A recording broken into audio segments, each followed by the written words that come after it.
Good evening and welcome to, oh, this is not the right agenda. I have it here. Do you want it on my computer? Yeah, sure. Why don't you just pull up a chair? We don't have the name plates up anyway. Yeah, that's fine.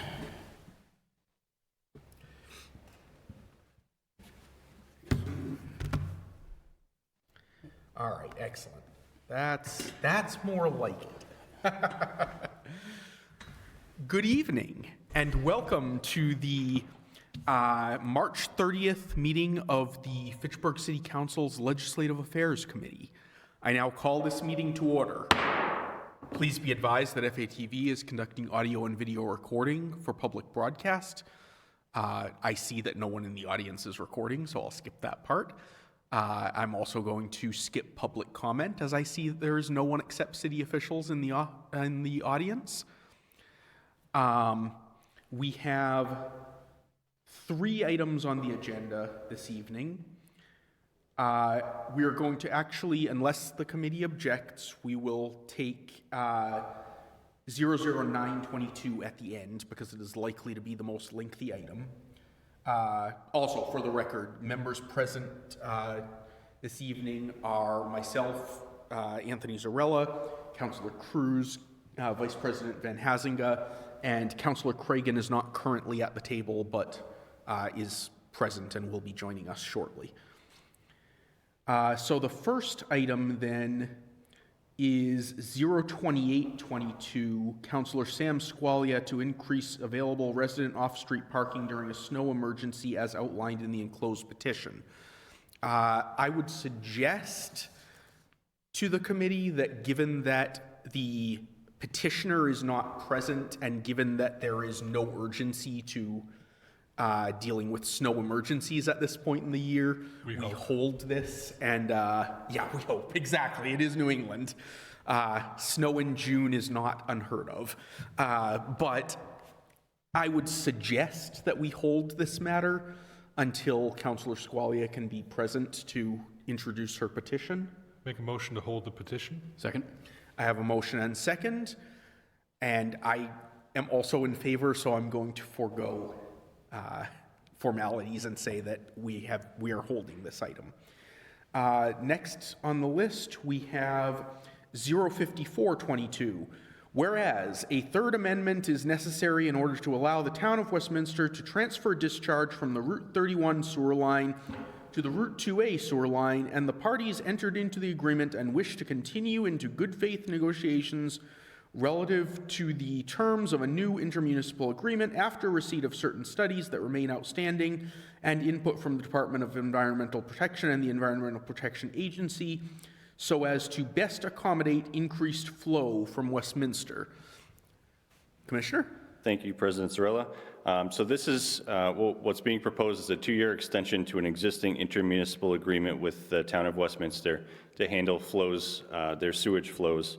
That flows via pump station to 2 metering locations that we have, one on Princeton Road, one on Westminster Street. From there, it flows gravity through our sewer system down to our East Wastewater Treatment Facility. So this intermunicipal agreement was entered into back in the mid-90s. This is a 2-year extension, which is, I believe, the 3rd amendment to the original intermunicipal agreement.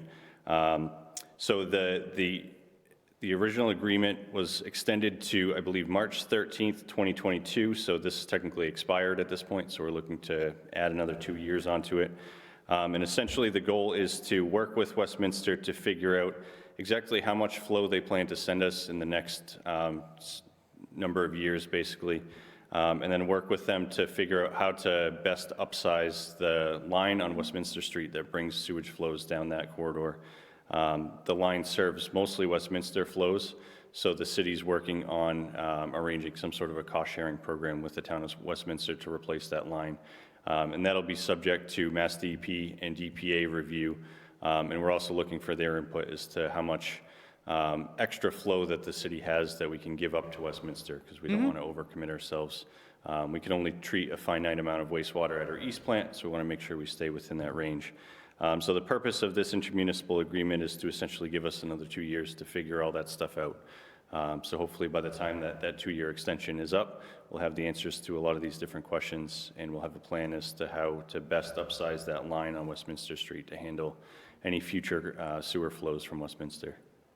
Excellent. So just to summarize, this is not going to change the status quo. This is just to maintain the status quo for an additional 2 years to... It's to maintain the status quo and to transfer 50,000 gallons from the Princeton Road line that comes into the city to the Westminster Street line that comes into the city. And I believe that's being done by Westminster to accommodate what they perceive as a potential future growth area. I think they have more potential developable land up off of Westminster Street versus the Princeton Road corridor. So back in the 90s, when this original agreement was worked up, they kind of came up with a number that they thought was reasonable for both of these two lines entering the city. And over the years, they figured out that, well, more development's happening over in Westminster, so they're trying to shift that 50,000 gallons per day over to the Westminster Street line coming into the city. Makes sense. Thank you. Councilors? Vice President Van Hazinga? Thank you, Mr. President. So just to clarify, we do have existing capacity right now to handle the existing flow? Yes, we do. We have enough capacity to handle what they send us currently. I don't believe they're even close to what their permitted flow is. I don't have the exact numbers with me, but if you want to take a look at them, I'm sure our interim Deputy Commissioner Wastewater would be happy to get you those numbers. So when we have that capacity in our existing infrastructure and we're being paid to take some of their waste, it's just subsidizing our ability to provide the service, right? Correct, right. So I don't believe we charge them a residential rate. I think it's a special commercial rate based on the volume that they send us, similar to what we do with Town of Lunenburg. But we are making a profit off of that and putting that back into our system. Great, thank you. Yeah, I just noticed that the 50,000 per day and the good faith agreement was a little startling to me, so I was curious as to what that was. So thank you for explaining that. Is this affecting our wastewater sewer separation at all? How does this impact that? So that area of the system is completely separate right now. There's no combined flow that the Town of Westminster is sending us. So really all this is doing is allowing us to basically sell more sewage treatment to the Town of Westminster, which directly impacts the bottom line of our enterprise fund that we use to fund the combined sewer separation work. So, from a 1,000-foot view, I guess overall it helps us be able to finance the combined sewer separation projects that we do have outstanding. Thank you, Commissioner. You. Make a motion to approve? Second? I have a motion and a second to approve, and it is therefore approved under unanimous consent. I'm also Thank you. in favor. Thank you. And just to give you an idea of what the next steps are for this, since this has been approved here, I'm assuming it's going to go to City Council. City Council will probably vote likewise. Then after that, the Mayor and City Council will have to have the Wastewater Commission sign, who's also approved this.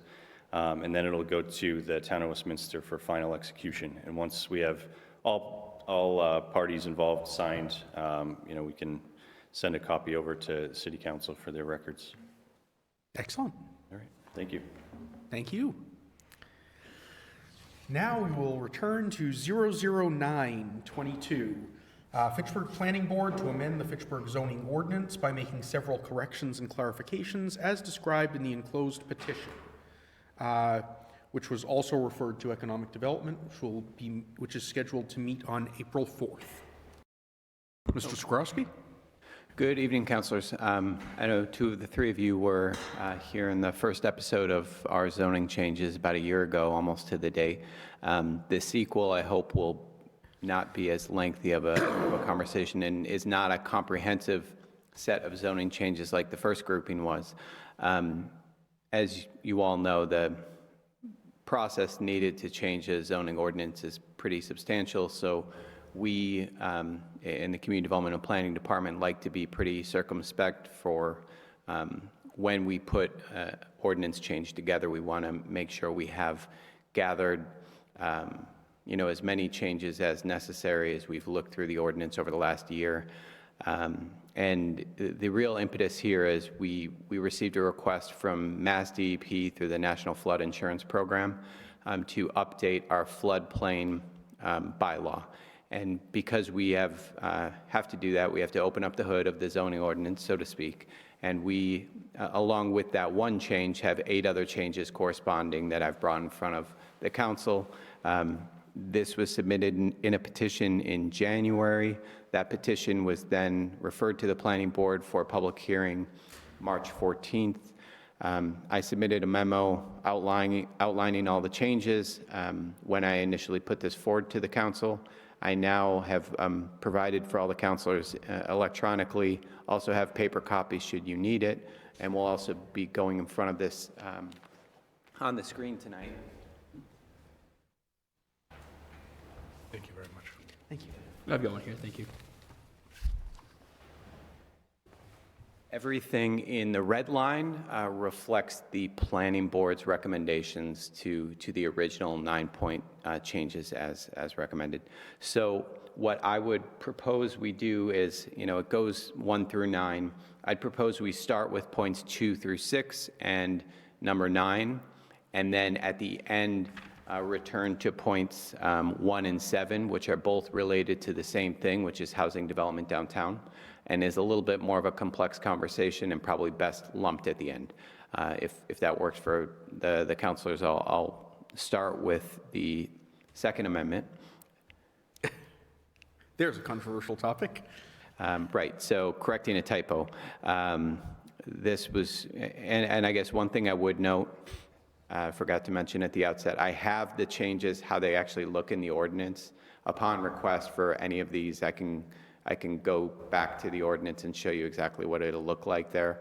It's a little bit complicated switching back and forth between 2 Word documents, so happy to do it, but I'm not going to do it for everyone unless asked. So in this case, just changing an A to an N. Pretty simple stuff. The planning board voted to recommend that change, thankfully. The next amendment, yes.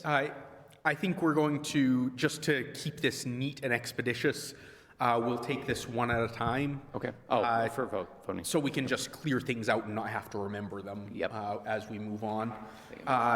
So on amendment number 2. Make a motion to approve amendment number 2. Second. All right, that is approved Okay. unanimously. Amendment 3 amends section 181.3362B3. And this section pertains to projects that have lost their pre-existing non-conforming status by being vacant or abandoned, vacant for a period of 2 years or abandoned instantaneously. So essentially what this section does is set out a series of criteria by which a developer can reinstate that pre-existing non-conforming use, and one of those criteria is that it meets parking requirements. So the original change as proposed was put forward by Commissioner Barbadoro and changed this one clause here. The structure or use meets the zoning requirements for the number of off-street parking spaces in section 181.512, comma, provided that the parking spaces, and he requested we eliminate may be and insert are located on the premise or on a dedicated private or public off-street parking facility located within 800 feet or a reasonable distance from the lot where the principal use is located. He wanted to clarify that it was either on site or off-site. Simple as that.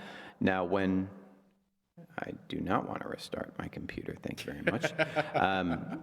The planning board took a look at it and actually recommended that we remove all the ambiguity here at this second part of the clause and basically just say the structure or zoning requirements for the number of off-street parking spaces in section 181.5.1, which is our parking section of our bylaw. So in effect, what this would say is one of the criteria that must be met to reinstate a vacant or abandoned property into its pre-existing non-conforming use is that it meets the same parking requirements that are in our ordinance, the same requirements any other development would have to conform to. Just for the record, Councillor Cragen has joined us. Good evening.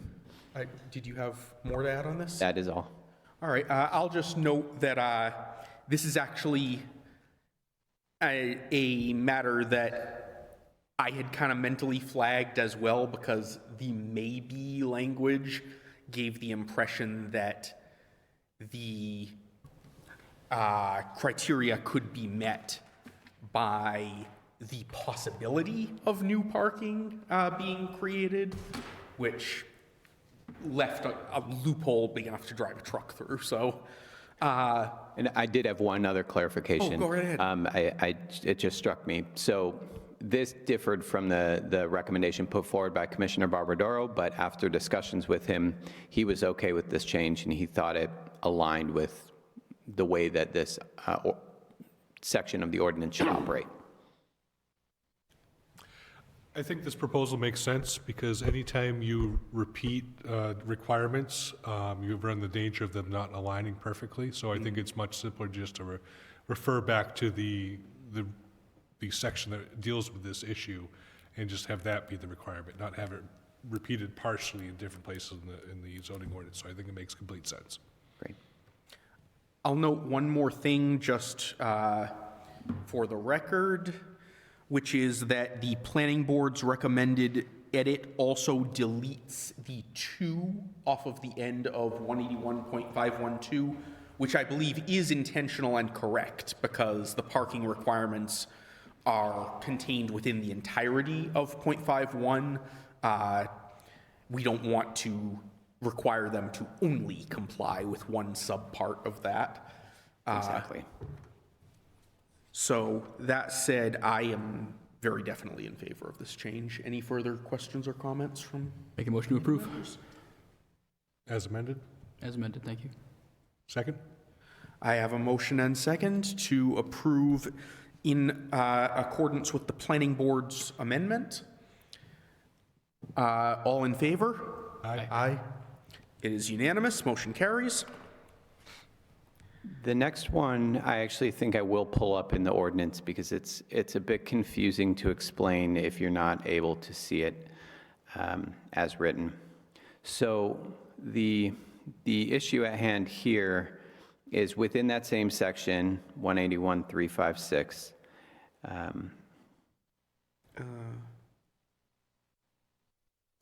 3366? Correct. Thank you. So no, that's not 3366. Down. Here we are. Okay. So basically at the end of this section that states you can get a special permit from the ZBA to reinstate a pre-existing non-conforming use, which basically means a use that used to be allowable from a previous zoning ordinance, but no longer is with the existing ordinance. And a lot of times that means you have a home that was built in 1900 that has different needs and a different ordinance corresponding with it than one that would be built in this day and age. But it lays out 5 criteria that the Board of Appeals must find that these criteria must be met in order to issue a criteria, or in order to issue a special permit. So the first criteria is that the structure or use is a legally non-conforming structure or use. The second, it has adequate parking. The third is that the standard special permit criteria and procedure that we use for any special permit is followed. The fourth is that the Board of Appeals may impose reasonable conditions, safeguards, et cetera. And then the fifth was the Board of Appeals may find that despite a discontinuance of use for 2 years or more, the owner has made and provides evidence and documentation demonstrating good faith effort to restore the nonconforming use or has been unable due to illness or military service. Payment of property taxes on the property shall not constitute a good faith effort. So I think everyone on the council here would probably agree that we wouldn't want to assume that if somebody was absent for military service or absent due to an illness, we wouldn't want to punish them by considering the house abandoned and taking away their pre-existing non-conforming rights. That's not the issue. The issue is that it was included in a set of criteria that the board would have to find have been met to issue a special permit. So that's really more of an exception than the rule. So adding it, pulling it out of the list of 5 things and having it simply as a consideration the board can make, the intent here would be the board can use this as a consideration when issuing a special permit, but every single applicant that is seeking a special permit doesn't need to show that they were unable to due to illness or military service. That's not the intent of this section. So on this matter, I'm seeing a few things. One is just that the way that the final paragraph, which is no longer a listed criterion, is now worded, it's missing a payoff, so to speak.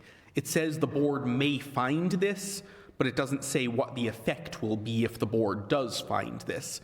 I think we need a clause in there that says, give me just a second to whip up some wording.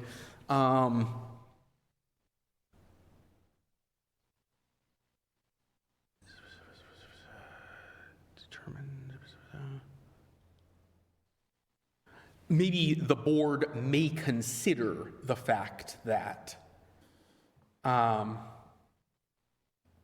rather than may find that,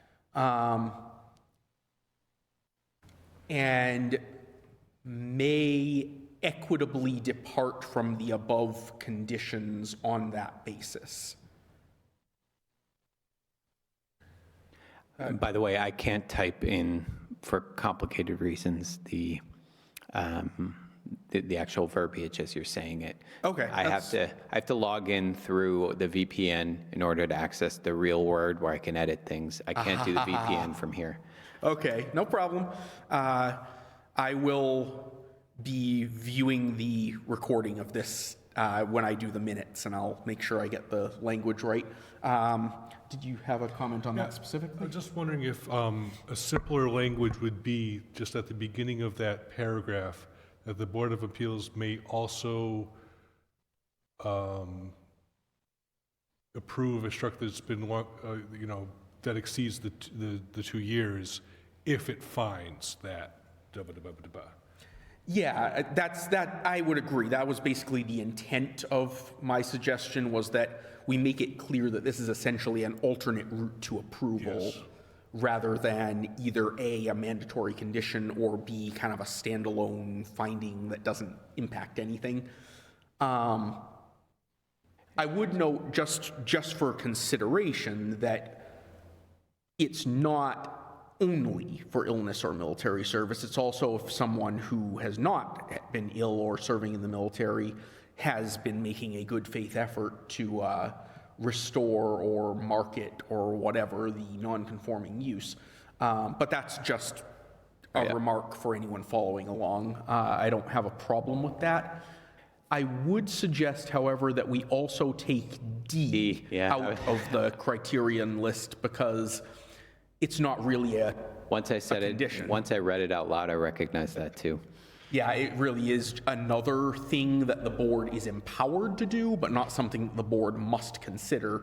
I would actually put that below the subsequent paragraph, because the subsequent paragraph still deals with conditions of approval, whereas the current D is actually something that would come after the board considers all relevant criteria. Again, I can't make the change itself here, but No, that's fine. well, moving this section D to basically a paragraph below this here. Yes, that would be my suggestion. I think while it's fresh, I'll make a motion to amend accordingly. Thank you. As discussed. I'll second. I have a motion and second to amend accordingly. All in favor? Aye. Aye. It is unanimous. That is amended. Any questions or comments from councilors on the amended phrasing? I didn't mean to, domineer the whole conversation. I'm just a bit of a law nerd. In this circumstance, I'll defer to the expert, the lawyer in the room is, I'll let that slide. Make a motion to approve item 4 as amended. A second. All right, all in favor? Aye. Aye. That is unanimous. Item number 4 is approved as amended. Great. Item number 5, this was proposed by Councilor Zarella and was one of the things we just kind of added to the list until we had a chance to update the ordinance. So this has to do with the importance of commas. And Councilor Zarella, you want to maybe present the change here?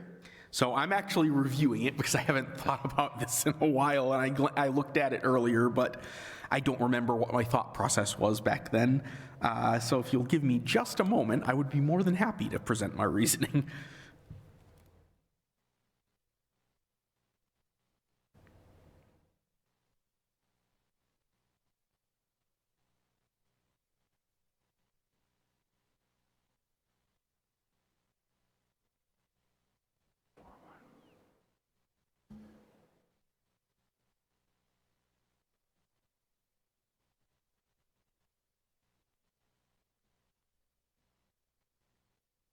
Yes, this was grammatical clarification. As currently worded, it's ambiguous as to whether the phrase "without the circumference intersecting" is a condition on how to draw this measuring circle, or whether it is referring to the structure, like if there is no structure that intersects the circumference. It is intended to be the former, not the latter. And so the rewording with a parenthetical rather than an additional subclause is just intended to make it clear what already was the intent of the provision. So the classic example is always, it's dinner time, let's eat grandma. Or, Exactly. let's eat, comma, grandma. Exactly. Yep. This is the wonkier version of that. Yes. Yes. Make a motion to approve. Second. Item number 5. Second. Any comments on the motion? All right, all in favor? Aye. Aye. It is unanimous. Okay, Amendment 6. So when we went through this change, this is related to earth removal and special permits for, earth removal is basically removing a lot of earth. You need a permit for it. It's basically a mining operation in a sense. So it bounced back and forth as we were doing the changes as to whether or not the Zoning Board of Appeals or the Planning Board should handle it. And, as you now understand, it goes to Planning Board, it goes to Legislative Affairs, it goes to Economic Development, then it goes to City Council as a whole. And so the end decision was for the Planning Board to be the special permit granting authority, and that's how it is throughout the ordinance, except for two locations at 181-6922 and 181-6923. It still says Board of Appeals, and that's because we were just bouncing back as we were making the changes. So by deleting Board of Appeals and inserting Planning Board, it just refers to the correct special permit granting authority. So this is what we would call a conforming amendment. It does nothing except bring an extraneous provision into line with what we've already done and approved in other sections of the law. That's correct. Any questions or comments from councilors? No. Make a motion to approve item 6. Second. I have a motion and second. All in favor? Aye. Aye. It is unanimous. Motion carries. Great. And as mentioned, I will bypass number 7 just for a moment.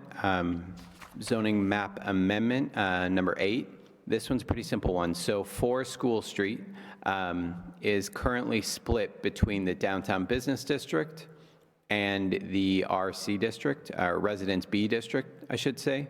And this is the 1890 H.M. Francis design, former Hoffman School. We have the property owner who's put forward a number of redevelopment plans, and all of them correspond more with something we'd see in the downtown business district, not a residential district. And so given that this property fronts, everything you see here in the yellow is the parcel, and it fronts on Main Street. This is right off the Upper Common. If you're looking across the street, that is 1022 Main Street, the old gas station. Not gas station, it was a auto sales lot once upon a time. And so this lot here, we're proposing to zone it as downtown business to better align with what the use would be for a big old school building like this would be more of like a mixed use commercial development opportunity than, it's not going to be a single family home or even a 2 or 3 family. So that's the proposal in front of you. Questions, comments? One question. I'm familiar with this building and as well as the space that it takes up, and so the buildings surrounding it are residential? The buildings on the left side are not. The right side, it's a mix. That, you know, this is sort of a little past the upper common, so you have a few homes, a few multifamilies. The buildings behind, by and large, are residential, and that's why it's classified as Residence B. But it really is a mix, and something like what we'd see in a downtown neighborhood. You've got a big building that kind of could have a mix of uses behind residential, but fronting on other commercial developments. And this, so this would facilitate the developer to be, to be eligible for different kinds of grant funding, or does it expand the owner's like usage? I'm just trying to understand. Exactly. So if it were classified as Residence B, it would not be possible to do anything commercial. And so the proposal we have from a developer is actually to have a coffee shop here. They couldn't have a coffee shop if it was in the Residence B neighborhood. Okay, that's very helpful. I yield the floor. Thanks. Thank you. And just to kind of flesh out the situation here, we have in our zoning ordinance, we don't allow use variances specifically in residential districts. So that would not, so normally if we had just a single parcel that wanted to do something different and they had a good case for it, we'd just tell them to seek a use variance from the zoning board. But because one of the split districts here is residential, that's not available. And even the part that's in the downtown business district would not be usable for commercial purposes, because when you have a lot that's split between 2 districts, the more restrictive district controls. So this will basically just correct that error, because really you want to avoid split districts if possible anyway. It's just good policy to never have one property split between 2 or more districts. And I think this is common sense. Any further questions or comments from committee members? Make a motion to approve item 8. Second? I have a motion and second. All in favor? Aye. Aye. It is unanimous. Motion carries. And now we are brought to what brought us here today. 181.85 is the floodplain protection overlay district. And to make a long story short, if we want to participate in the National Flood Insurance program, basically, any properties within a flood zone getting federal insurance in the event of a major flood event. In order to participate in that program, we have to have within our bylaw a pretty boilerplate set of requirements for buildings within the watershed within the flood zone. What they want to do is basically, if you want to participate in this program, you need to make sure that you're not building properties in a floodplain in an unsafe way that are prone to flood, because the federal government wants to allow us to participate in the insurance program, but they're not going to insure a building if we don't have local guidelines that make clear that it's built in the right way so it would not flood, or at least it would be less prone to flooding. This is a section where we could certainly debate it this evening, but Mass DEP reached out to us and said, this is what you must do to continue to participate in the program, and they sent a list of requirements and changes we must make. And so that's why, they're listed, in a pretty extensive way here, but they're requirements for Mass DEP if we want to stay in the flood insurance program.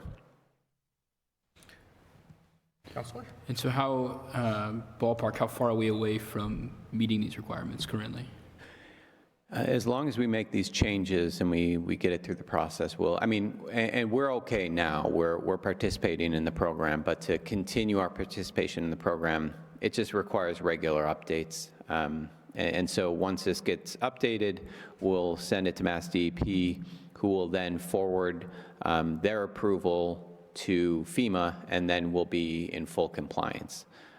So we're in good shape now. If we didn't make this change, we could fall out of compliance and we could lose our participation in the program. Thank you.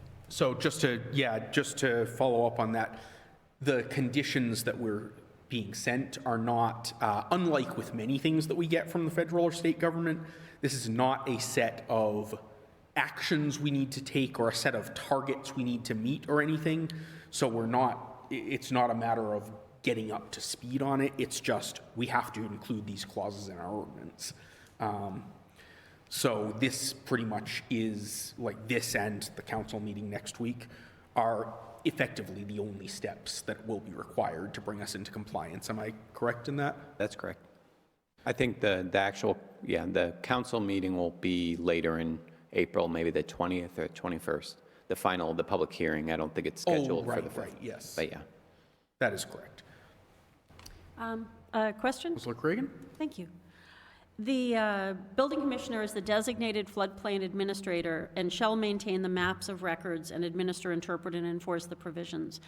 How often does the FPA go out and evaluate the field, since maps and field conditions will be different? Is there a requirement Is there a requirement that this language, requests, or? Yeah, good question. So they periodically perform audits, and based on that audit, request changes based off of current conditions as they stand today. So this is one of those instances. They had an audit. They said, you've got to tweak things here and there. Nothing here is really major. A lot of it is semantics or just corresponding with current language. But they do that maybe every 5 to 10 years, and we are lucky enough to get it done right after we just changed our zoning ordinance. They also periodically, of course, look at the flood maps themselves and conduct modeling with the USGIS or USGS to determine where the floodplain lies. They're actually in the process of doing that right now, and will be done within the next year, and it's going to lead to changes in what properties are included in the floodplain, which ones are not. So it's always kind of a fluid process. And frankly, after they do the map changes, we might have to change this again, unfortunately. But it will be minor changes like this. Thank you. Go right ahead. Just curious, so the federal government does update their flood maps from time to time, and I have noticed a lot of changes in the recent updates as climates change, developed areas change. Do you know how recently the maps, including Fitchburg, have been updated? That's the process that's underway right now. Okay. So we'll get a publicly released draft change within the next few months, and then it'll go through a lengthy federal review process. And I think we'd be looking at like fall to winter of next year when there will be a new map to come out. It doesn't always mean that there's actually going to be a lot of, or there may be areas that are actually taken out of the floodplain. And of course, climate change and high precipitation events mean other areas might be included within it. But actually, if you look at old maps of the city and the Nashua River, and when a lot of the areas were dammed up, you had much more significant areas where flooding could occur along the Nashua River. And you also had, not as much work had been done building flood walls like what you see at Riverfront Park, or even flood storage at the park itself. So all of that kind of changes the calculations that USGS is doing as they're determining which areas lie within and out of those flood zones. So that's all what we'll be seeing in the next year. Great, thank you. Welcome. Any further questions? Make a motion to approve item 9. Second? I have a motion and second. All in favor? Aye. Aye. It is unanimous. Motion carries. Okay, I will bring us back to Amendment 1, and this one is perhaps a little bit more complicated than the rest. But we have long had a section in our ordinance that stated residential uses are allowed by right on Main Street, which, just for clarification for the public, the difference between something being allowed by right and being allowed by special permit is you don't need to seek a special permit from either the Board of Zoning Appeals or the Planning Board. The assumption is you're allowed to do it. You just need to follow the other requirements within the zoning ordinance. You need to follow the building code, fire code, and what have you. But the assumption is it's an allowable use. So in our table of uses for a long time, it said residential uses were allowed by right on Main Street. We carried that over into our new ordinance. And both with the old ordinance and the new ordinance, what we stated, which was that residential uses were allowed on Main Street, conflicted with the reality because there were other sections of our ordinance that what the actual case was in practice, it was very unlikely that most properties along Main Street actually did allow housing by right. And I'll explain that in a second. So the major issue is there is a section in our multifamily development ordinance, 181-743, that states that any multifamily development, which is a development of 4 units or more, has to meet a bare minimum density requirement for the lot area. So for every dwelling unit above 3 units, there shall be an increase in minimum lot area over and above the minimum for the district, equal to 1/3 the minimum lot area for the district, which is, if you have a 10,000 square foot minimum lot size for the RB district, 1/3 of that would be, about 3,333. So you would basically, for every unit you add 3,333 square feet. And if you have a 10-unit development, then you need 33,000 plus or minus square feet as your minimum lot area. If you don't have that, you need to request a waiver from the planning board via a special permit. And it goes further to state that in districts with no minimum lot area, a multifamily use under this section shall have a minimum lot area of 2,500 square feet per unit, including the first 3 units. So the downtown business district, which Main Street is included in, has no minimum lot area. But following this provision, any multifamily development would require 2,500 square feet per unit, including the first 3 units. That means simply a 4-unit development downtown would require a minimum lot area of 10,000 square feet. That is highly unlikely in most very tiny lots that we see on Main Street. So just for context, 409 Main Street, which is right at the corner of Pritchard and Main, is currently being redeveloped into 4 units of housing. The lot is 2,500 square feet. So under our current ordinance, we say residential uses are by right on Main Street, but if the owner of 409 Main were to apply today for a building permit, we would say, oh, actually, you're not allowed to build by right because your lot's too small. And then they would need to go get a special permit from the planning board. So what my original amendment had proposed to do is just clarify, and it's bolded here, residential uses of 3 units or fewer are permitted by right in the DB district.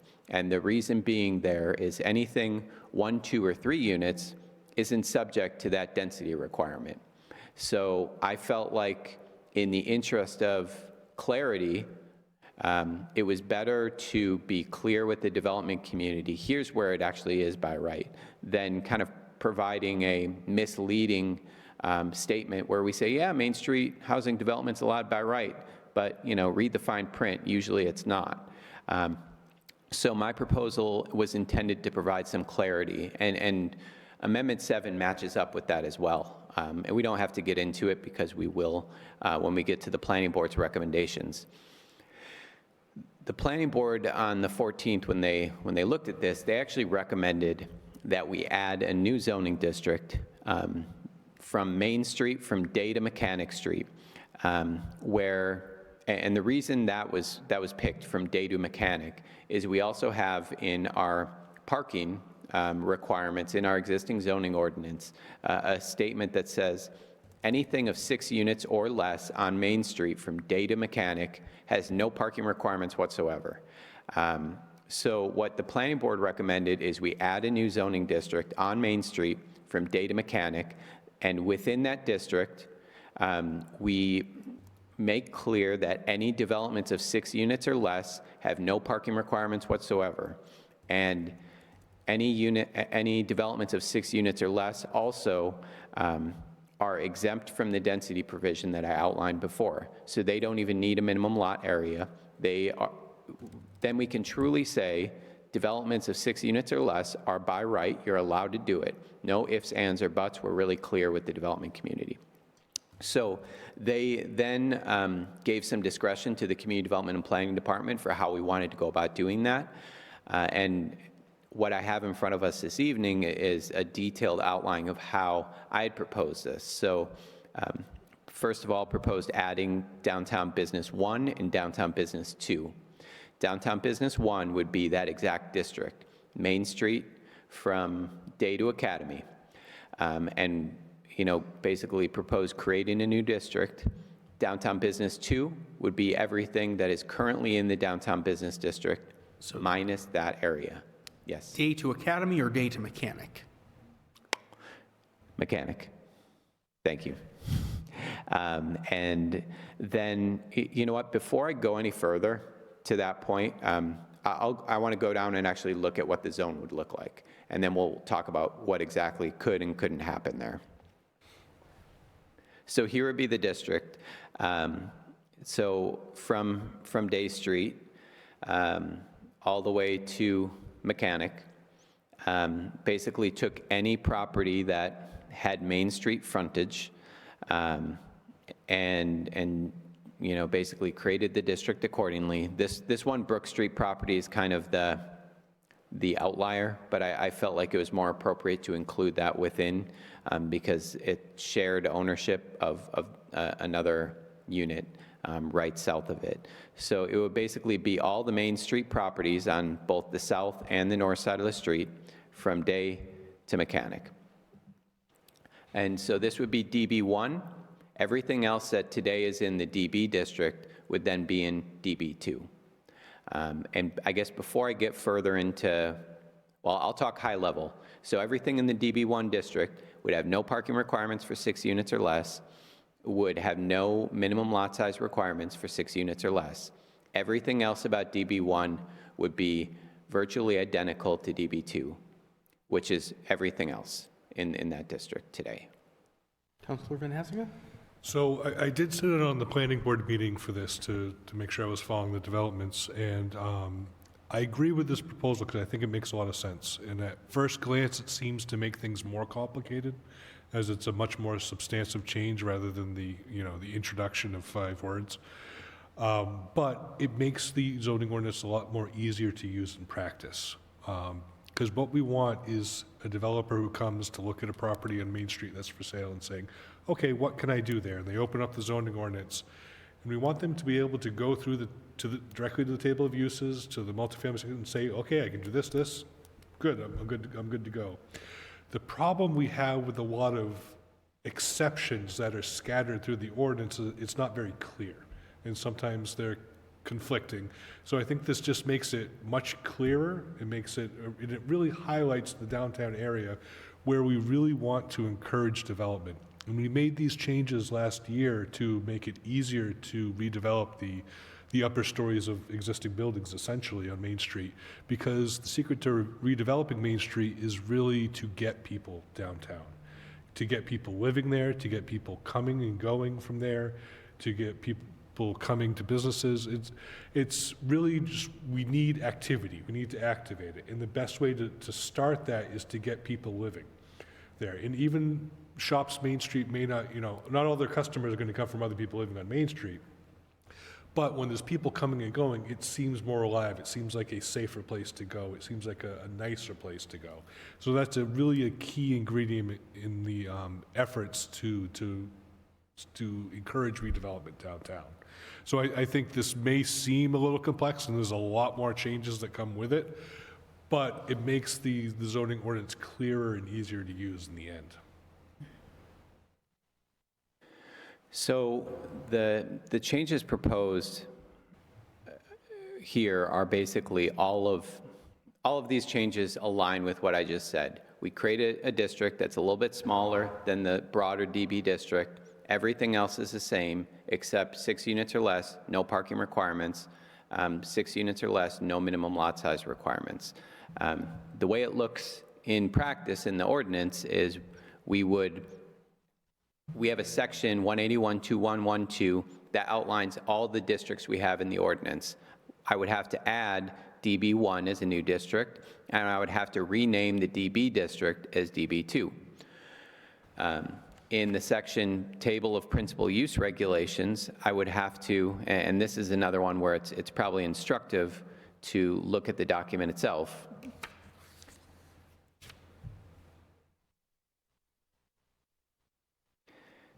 I would add a district DB1 and DB2, and this goes through residential uses, exempt uses, institutional uses, commercial uses. This is the table that tells us what's allowable. If it's allowable by right, it's a Y. If it needs a special permit from the ZBA, it's BA. If it needs a special permit from the planning board, it's PB. And it goes through every single kind of use imaginable. For our purposes tonight, DB1, DB2 are completely identical except for 4 things here right at the outset. Single family, which is just a 1-unit development, would be allowed by right. A 2-family development would be allowed by right. 3-family by right, and 4 to 6 units by right. A multifamily development of 4 to 6 units. And then a multifamily development of 7 or more units would be by planning board special permit, which is identical to what it is today for the DB district. So that's how it looks in the use table. The other major change, another major change would be in the parking table. And so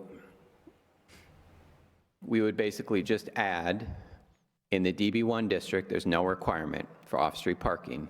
In dwellings, single family, same for 2-family, same for 3-family, and same for 4 to 6 units. So I basically just created 2 sections for multifamily development, those of 4 to 6 units and those about 7 or more units. And then I also added in the beginning of the ordinance for parking, our general requirements. I made clear that in the downtown business districts, both of them, off-street parking spaces need not be provided for any retail, business, or service use, or commercial or industrial use which is located within the district. That's already the case today. I just added that to clarify. And then in the DB1 district, off-street parking spaces need not be provided for any residential use of 6 units or less. And then the last major change would be in the multifamily development section, and if anyone has a citation, it might help me get there a little bit quicker. It says 181.743. Oh, yeah, go ahead. I just have a quick comment. And just to be clear, these proposed changes don't change what is and is not allowed in effect with the zoning ordinance, correct? That these present uses are presently allowed on Main Street. It just changes how it's presented in the ordinance. Correct, with the exception that 6 units or less for parking is already allowed. This just clarifies that it's allowed. The one major change that it makes is 6 units or less no longer has a minimum lot size requirement, which is a major change in that. I'm just saying But everything else. Changing the table in the parking table, that's already codified in the zoning ordinance. It's just changing how it's presented. Exactly, and then same here. So this is the density piece of the multifamily development section. And multifamily development is any residential development of 4 units or more. So we have a list of 9 criteria that need to be met. And so the first one lists that minimum lot size requirement. I added a criterion, number 2, that says multifamily uses of 6 units or less. And I guess I thought I amended it, but I would propose amending it to in the DB district are exempt is from what the minimum lot size requirements. I think it's in the memo, just not in what I have here. So basically says those properties are exempt.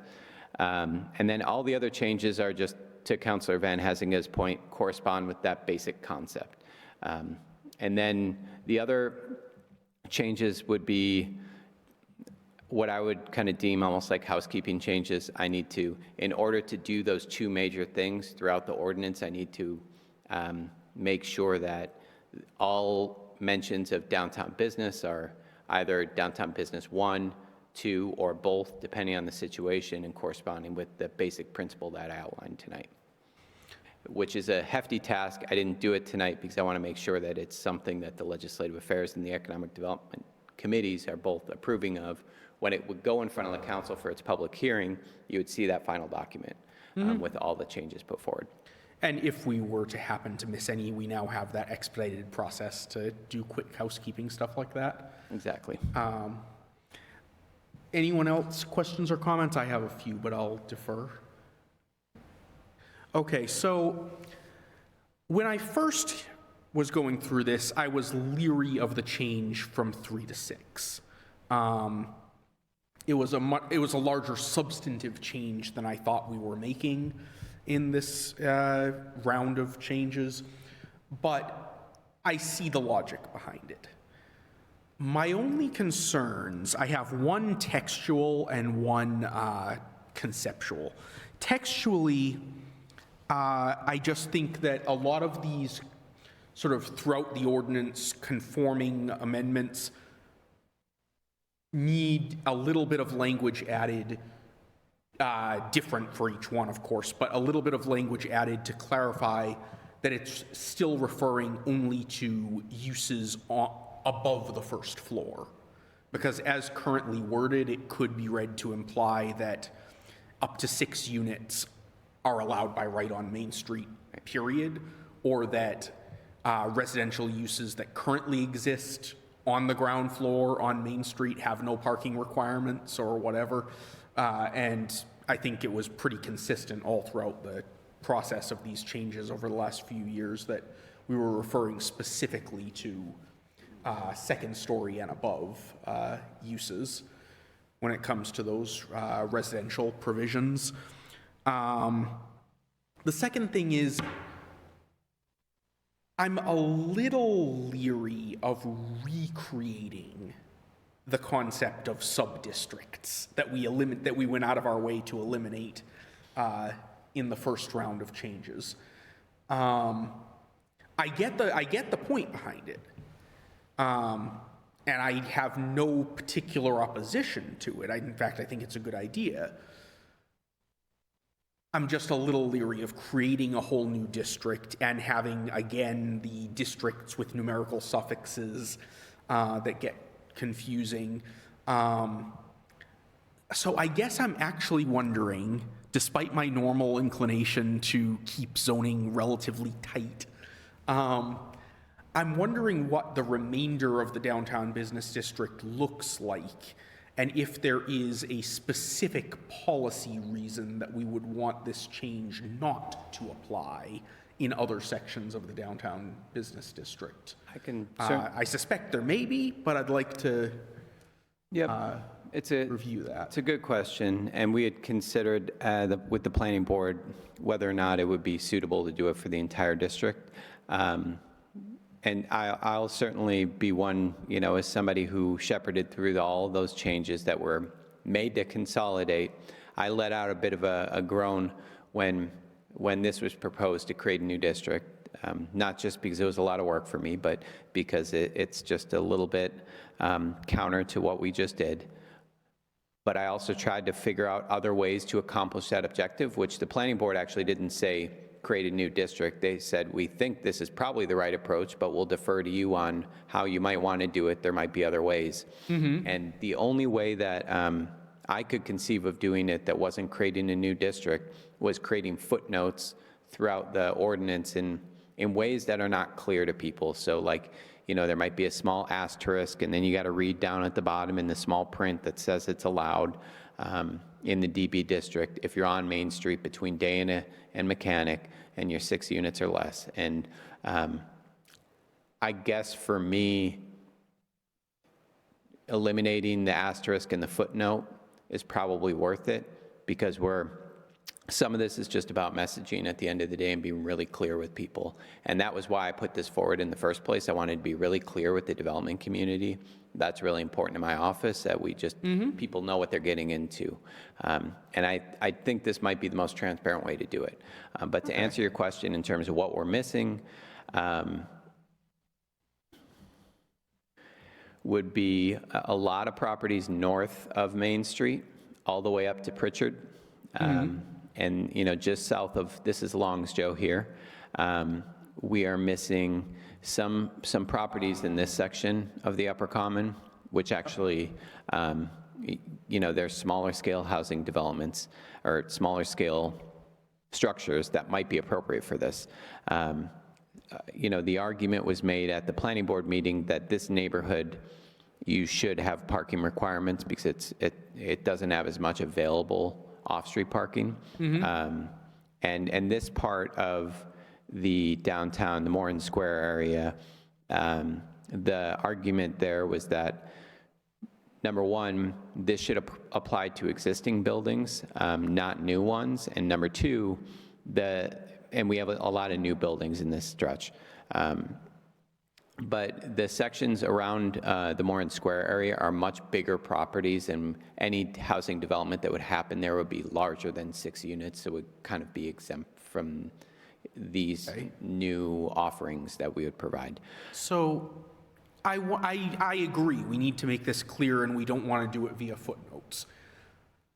Off the cuff, I'm wondering if we could solve it by simply saying, by simply adding a third extra line to the table, or I guess a second, just changing the extra line in the table to read something to the effect of multifamily 4 to 6 units fronting on Main Street from, just put it right in the table as a separate line item and indicate that those are by right, while maintaining the existing line for all other uses in the DB district. Councillor Van Huizinga? I think one drawback to that is that so many other sections of the ordinance refer back to the table. And if you're reading in a different section of the ordinance, say parking or density or even signage, like different stuff, and it refers back to the table. If you don't go back to the table, you don't know that there's that exclusion. So unless you repeat it every single section, which gets cumbersome, it's hard to be clear. Yeah, I mean, I guess I get your point, but it looks like we are repeating it in every section essentially already. We're just referring to DB1 rather than to buildings fronting on Main Street. So I'm not sure we actually gain any additional complexity. Well, I think it's being mentioned as DB1 just as every other zoning district is mentioned. It's not a DB except, it's referenced to a zoning district just like all the other zoning districts are referred to. Sure. No, I get that. I guess I'm thinking about the fact that we would need the extra verbiage one way or the other to address the second story issue. So we're already going to have a sort of district but exception kind of thing. It does add a little bit of verbiage, but I think it still keeps it equally clear because it's right there in black and white for everyone to read. And that allows us to accomplish the goal without having new districts drawn up, and then we wind up with the question of, okay, well, we've sort of delineated this by Day and Mechanic out of convenience, but what if there's a single lot on the other side of Mechanic that seems appropriate to include in this district? Or if there's,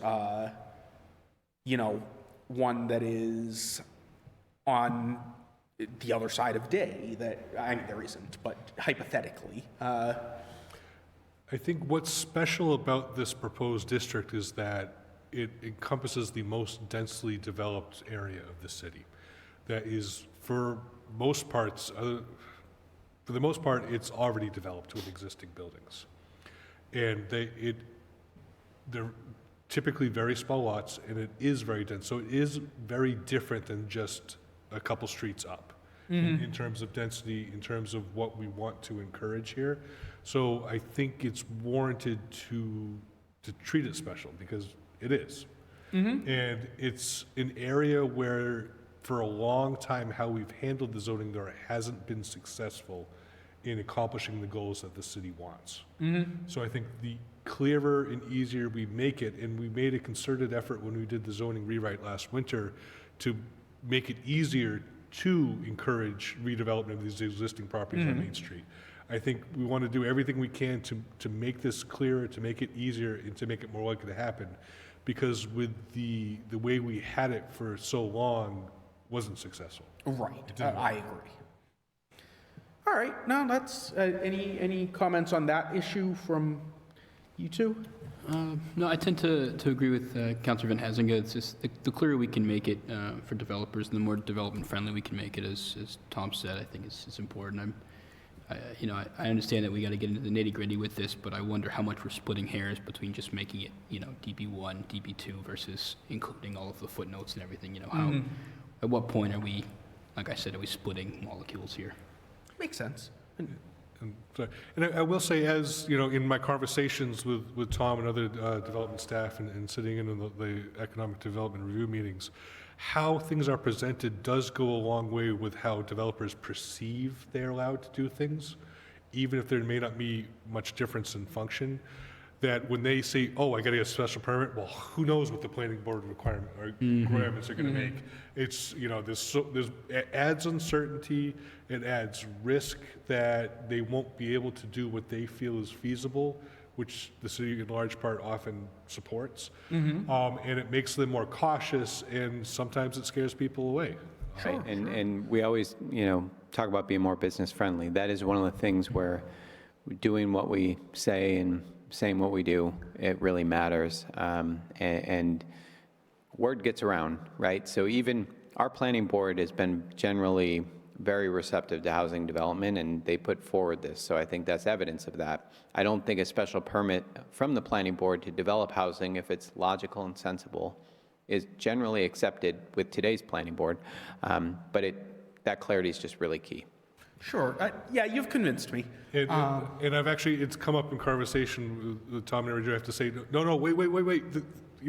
Even though you need a special permit, the planning board has already approved the project. Their support, just don't run away yet. We are, and if we can avoid that and get people coming in without that coaching to say, hey, no, it's not a problem.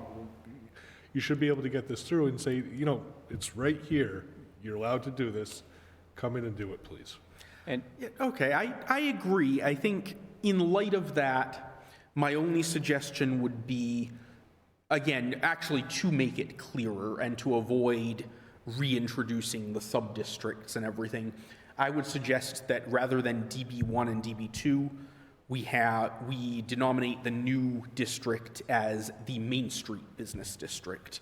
That way it's at least, if you're looking down the table, you don't have to worry, was it 1 or was it 2? Was it A or was it B? Was it, technically it doesn't encompass all of Main Street, but, that's standard for zoning districts.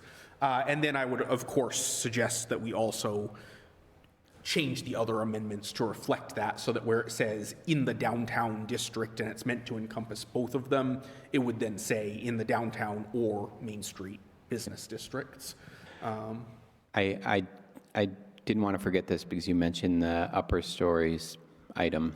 That admittedly, when I submitted this in January, was an oversight, because it originally did say on the upper floors of Main Street. What I'll, I guess, for the committee to consider, On the 7th of March, we had a group of developers from all over the state that came in with, some of you heard this on Monday, the president and CEO of the Mass Competitive Partnership, which is a public-private partnership at the state level, really focused on housing production.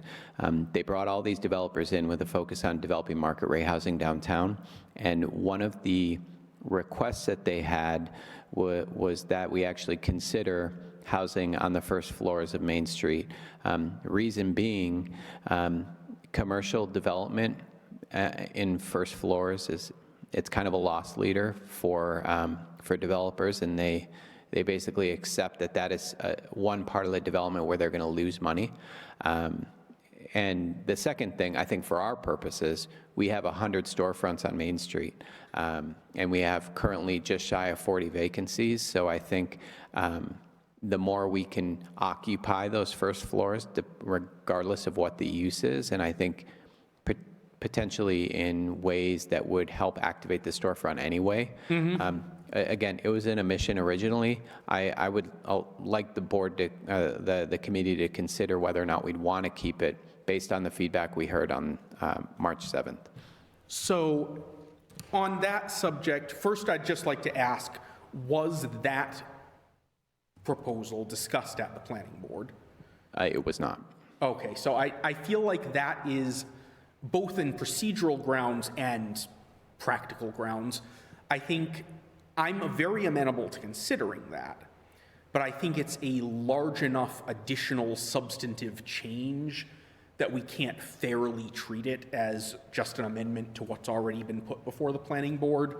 And I think it would benefit from more time to flesh it out, because just off the cuff, one thing that I would like to see nuanced in any change of that nature would be some kind of provision. I don't know how you would even begin to do it yet, but some kind of provision to ensure that we don't wind up with whole blocks of blank fronted buildings because they've all been converted to residential, because a Main Street that doesn't have storefronts and whatnot, it's just, I'm not sure that's a good look for what we're trying to do downtown. Again, I think it's a solvable problem, and I completely understand the goal in changing that, and I think at first blush, at least, I'm supportive of it. But I think we do need to do it as a separate discussion down the road rather than tonight. It's a little too sudden to just hash out here amongst the five of us. I would agree. I think this is something the planning board would probably have to discuss before it got to this point. Councilor Van Huizinga, you So have a comment on that? I think whether or not a developer would put units on the ground floor also depends on market considerations, not just in if they can do it, or they're more likely to rent apartments out versus commercial space. Because if you look at, say, just for example, the storefronts across from us, it would be very unlikely that you would have apartments in those fronts of the building, because you have people walking down the street. And people don't necessarily want traffic flow on Main Street looking into their living room or their bedroom or their kitchen. So it's more likely that you would have commercial units on those Main Street fronting sections of buildings, or a leasing office, or a fitness, or some common area space. But on the back of the building, where it fronts a residential side street, it's more feasible to have an apartment on the ground floor. If you look at the change in grade between Main Street and Boulder Drive, where it drops down below, it's even more likely that it would work to have residential uses on the ground floor from Main Street, but is actually on the second floor in Boulder Drive. So I think here flexibility is a benefit. And it's something that, I'll wrap it up in just a second. No, go right ahead. It's something that developers are careful to keep in mind as they design these types of developments. And I think if you give them a little flexibility, they'll most often, a good developer will do the right thing and make it most advantageous as possible. I would completely agree, and actually that exact concept of, you know, storefront in the front and residential in the back on the same floor would be sort of requirement that I was thinking of when I said I'd like to see some kind of requirement put in. I agree, that's probably what would end up being done anyway. But I think we should at least consider whether we need to have that as an express requirement or just leave it to market forces to ensure that that's likely going to happen. I don't have a strong position one way or the other on it, but that's exactly the sort of thing that I think we need a little more time to think about. Just to, Go right ahead, Council. thank you. This is actually, I think that sounds great. I think that having developers having the option to have residents on first floor expands their palette of, and also would appeal to a certain type of artisan, artist, self-employed, you know, creative, workaholic person, where you know you've got everything all together. So I love the idea that we're opening the door to this concept, and I think that if you go back to, I mean, even Scrooge, like, went home to work. He lived in one place and he worked in another, but you go earlier than that, certainly the medieval model is you have these neighborhoods and people live where they work. So I was delighted to hear that. I just wanted to add that, and I defer to the planning board on this kind of thing big time, and you. So thank you. Just out of curiosity, do you know when the planning board is meeting next? So they meet on Tuesday. They just changed their meeting date, so it wouldn't be until likely after the public hearing would be. That being said, so that it would be the 26th of April. I think the planning board chair and vice chair would, in all likelihood, offer their comments at the either Economic Development Committee or the public hearing when it's held. Granted, that's not the full planning board, understandable. I think the other piece, I think, for getting back to clarity with, I would wonder how that would work within the ordinance if it was just the upper stories, and how would that be another asterisk, and then are we back to square one? And I would be remiss, now that we're talking about asterisks, if I didn't mention one other request of the board was to have that only apply to buildings. And I've talked about it as we're presenting, but recognize it's not actually included in this. So, you know, we do have a lengthy process that we go through where it goes to various committees before it goes to the final. I would just offer that if the committee made their recommendation, further discussion could happen with, you know, and at least the members of the planning board could be invited to each of those events to speak on behalf, perhaps not of the whole board, but of them individually as members. So I would have no objection to that process on a practical level, but on a procedural level, I don't think that would comply with the requirements of 40A. I think that because this is a distinct substantive change to the zoning that has not been considered by the planning board as a whole, procedurally it would have to go before the planning board first, before the council could take it up. If it were within my power to waive that procedure, I'd be more than comfortable doing so, because I understand that the planning board chair and vice chair are not going to come to us and recommend something that they think that their colleagues would object to. You know, I trust them, I trust their integrity, but as a statutory procedural matter, I think this does go beyond the scope of a permissible amendment and into an entirely separate change of zoning policy. I do welcome counter arguments from my colleagues or from you, Tom, though, So if anyone thinks I'm wrong on that. thank you. So are you proposing we hold this amendment until the planning board can have further discussions? My proposal would be that we pass the amendment, but with the addition of language to restrict it to the upper floors for now, because that's what the current ordinance provides for. and that then we look at separately an amendment to remove the upper floor restriction and allow for ground floor residential uses. Councillor Van Hazinga? I would argue against that. I would think that if we're comfortable with the language as presented or want to make some changes, I would recommend that we approve it tonight. Or if we want to get some data changes, we want to get more input from the planning board, to hold it until they can have a time to review and comment back. I think to go through this process to make a change that we know very, very well may be changed further is just wasting a lot of time and effort in making things unclear. So I would say we either hold it or we make a decision tonight.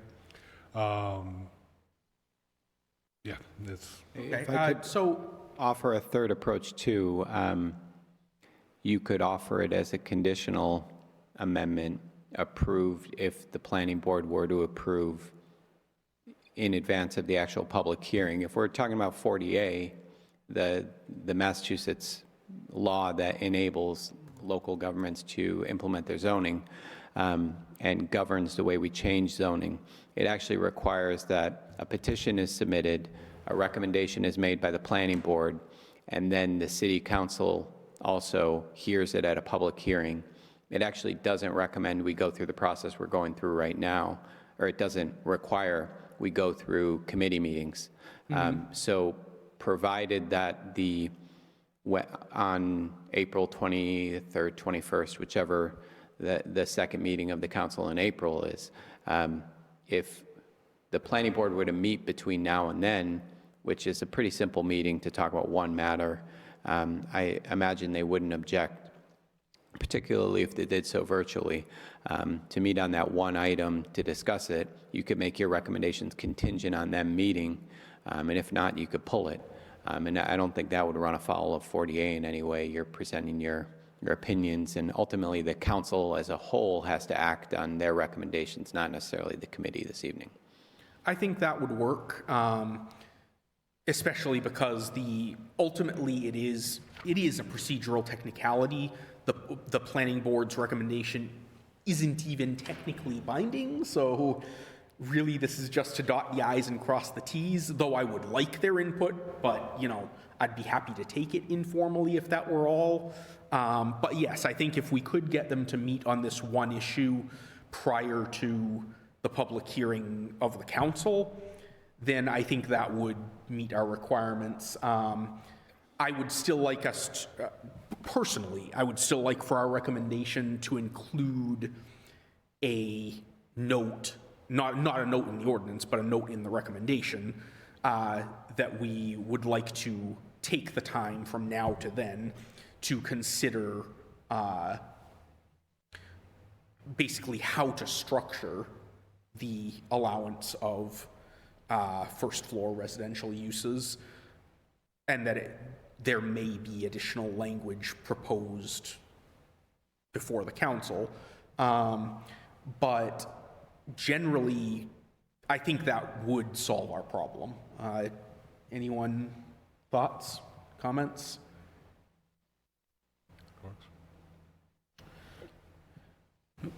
All right. So I know there were some small changes that we had discussed making. I'm trying to remember what they were. So I think one of your suggestions was to just fiddle with the name a little bit. Oh, right, the name, yep. I think that's a good idea. I think it does make it a little clearer that you're not confusing one or two. What are your thoughts on that, Tom? Yeah, I agree. The one thing I would say, and we've kind of had a soft launch of this, we are working on a branding campaign currently underway to call this the in-town district, basically right at these boundaries. Then you could call it the in-town business district. You could eliminate the confusion of calling it the Main Street district when really Main Street's a lot longer than that. Okay, yep. But not everyone Sure. knows in town, but the only way they're going to start knowing is that if we put it in stuff. So that could be one way to accomplish this. I like that. Yeah, ultimately, I suppose the Main Street Business District was just my first suggestion, but really my only strong recommendation is that we have a different name for it. But yeah, if you've already got a branding campaign going, I would love for the council to do whatever we can to support that. To play devil's advocate, the only reason that wouldn't be a good thing is if we started to expand it and then it's no longer the in-town district. But maybe if we do that, we change the name. So Right. And we want to make sure that we're not changing the names any more often than we have to, because Exactly. that then does introduce additional confusion and complexity. I'm just trying to think if there were any other changes that we had discussed, changes or clarifications.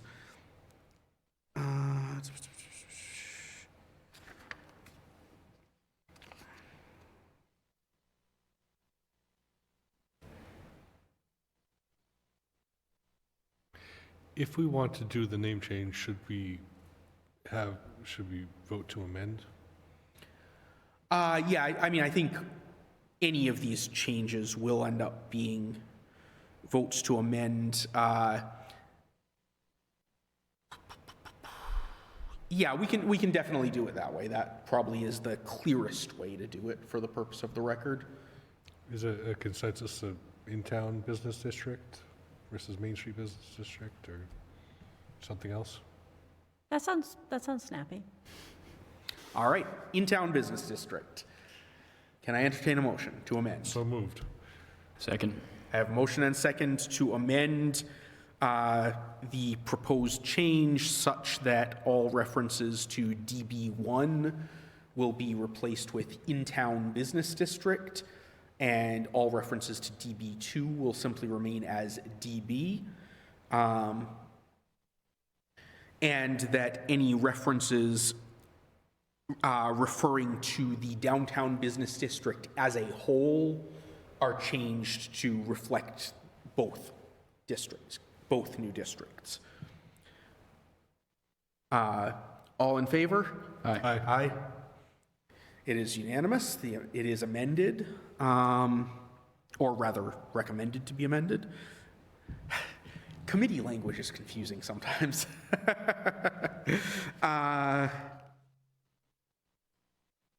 And I think that covers it. Does anyone else have any other changes or clarifications they think need to be made?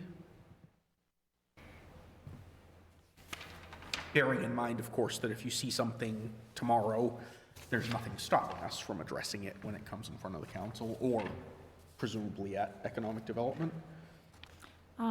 I just have a procedural question, which is, with what we have before us, we're doing votes on the separate items, on the separate sections, to ensure that the proposed verbiage, descriptive language, is updated. To make things more clear for the public as well as the city personnel. So this is there's a level of complexity to this, which is actually really interesting and has a lot of vitality. So I just want to make sure that I'm on board with what's before us. And I want to thank Tom for, the precision of this, because the momentum that all of us see in Fitchburg, that we didn't see 5 years ago, and certainly not 10, really hinges on language. It really starts with language. So anyway, thank you. appreciate that. Thank you. Thank you, Counselor. Thank you. Even things like adding our branding campaign to our zoning ordinance, to be sure. I'm smiling because I didn't think we'd do something like that here in a 180-page document, but everywhere we can include it, I think is critical to start changing the way we talk about the area. Absolutely. Can I entertain a motion on item number 1? Recommend approval as amended with the planning board amendments and our amendment with the name. Second. I have a motion and second. All in favor? Aye. Aye. It is unanimous. And we have number 7, I believe. Right. Number 7 is connected to it. So Originally, I wanted to delete this section that said by right on Main Street because this is about obtaining a waiver from the planning board for the minimum lot requirement. If you're going in front of the planning board to ask for a waiver, you're asking via special permit. You're not asking by right. So I again, in the matter of clarity, I wanted to just be clear. This isn't by right. It's a special permit. What the planning board then amended, pursuant to everything we just talked about, for multifamily developments of 9 or more dwelling units, and then deleting that whole section because now they don't need a waiver. They're already allowed. The planning board may waive this density provision. So now the density provision only applies to multifamily developments of 9 or more dwelling units. It no longer, or the waiver only applies to 9 or more. It doesn't apply to Main Street because it no longer has to. Councilor Van Hassingen? I like that. The only problem are developments that fall in the gap between 6 and 9, which may be located on a main street. Because density requirements still apply to developments on Main Street with 8 units. But according to this, they can't be waived. And I think that's a problem because most of the buildings, or many of the buildings on Main Street are smaller. They're not necessarily able to support developments of 9 or more units. But you may have some that can definitely support more than 6. So, I mean, for example, we have 350 Main Street, which is where Beyond is located down the street. It's a fully improved lot. The lot itself is only it's less than 4,300 square feet. It's a relatively big building. It's about 20,000 square feet of finished area, and developers have expressed interest in that building. It could probably support more than 6 units. Can it support 9 or 10? I don't know.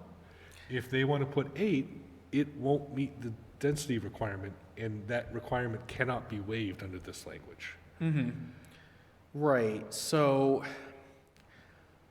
aside from, again, the sort of procedural concern of are we making an additional change that hasn't been considered by the planning board, I get where you're coming from, but I guess I'm actually kind of okay with that gap because I feel like what we're saying is we're going to remove the requirement from small, almost incidental uses like, hey, we've got some spare space here, let's make some apartments, which is kind of what we're trying to encourage, to reuse the space.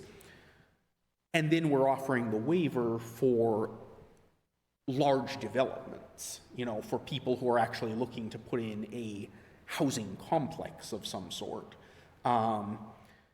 In the gap there, I guess maybe I'd say, well, if you've got not enough room for 9 units, do 6 slightly larger units and charge a bit more, or, I think it does point directly to feasibility of redevelopment. And I'm bringing up this building specifically because the initial conversations, correct me if I'm wrong, I believe were for 8 units.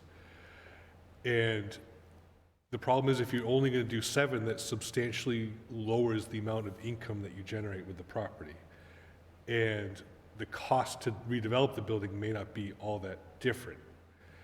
So it makes the feasibility of having this building be redeveloped more questionable, and it made, because this building right now, ground floor is used, or street level is used, the upper levels are empty.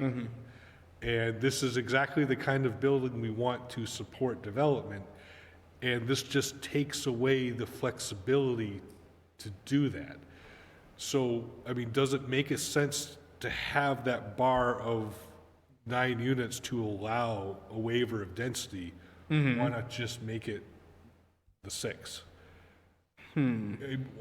Just or 7, again, rather, yeah. flexibility, or so it's over 6, I guess. Right. So to eliminate that gap, I mean, why not have the flexibility to allow the redevelopment of building if that's where the circumstances of the building itself lead? Why does it make sense where you would allow a waiver for density for more units?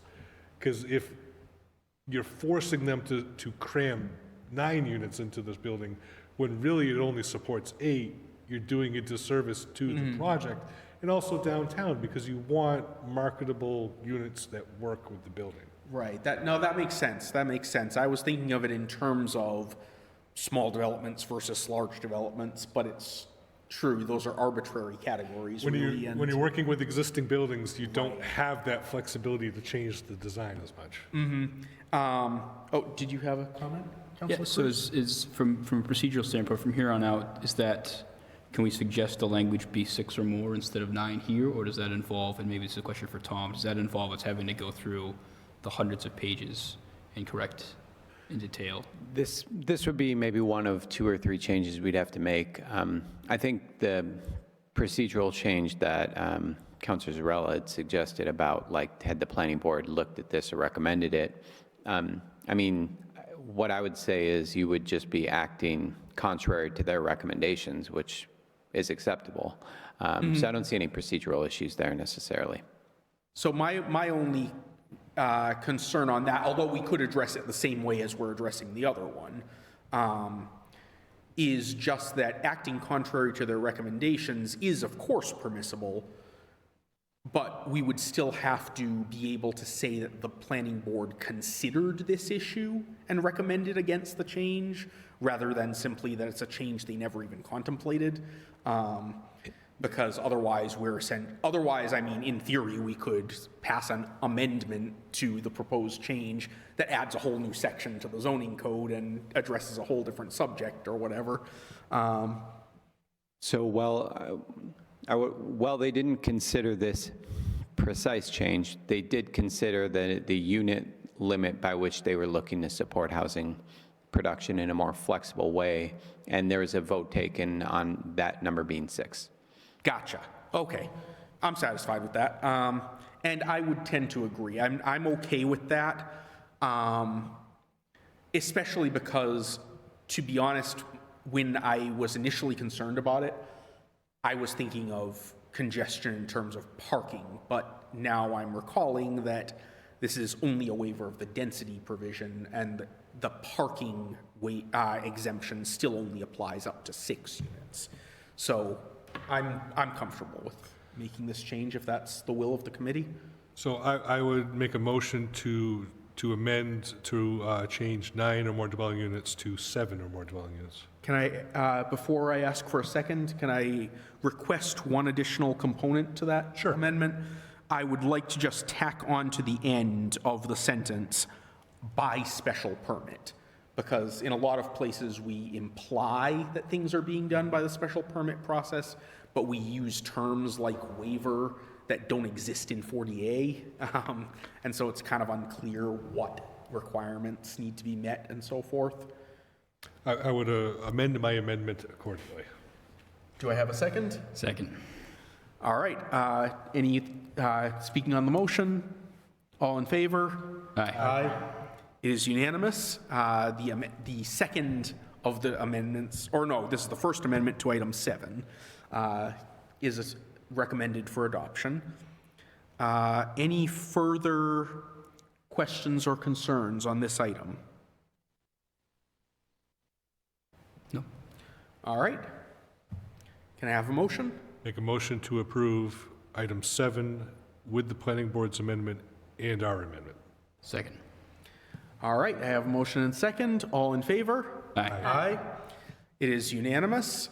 And because we are only making recommendations and not actually passing an ordinance, I don't think we need to take another vote to confirm sort of the whole package.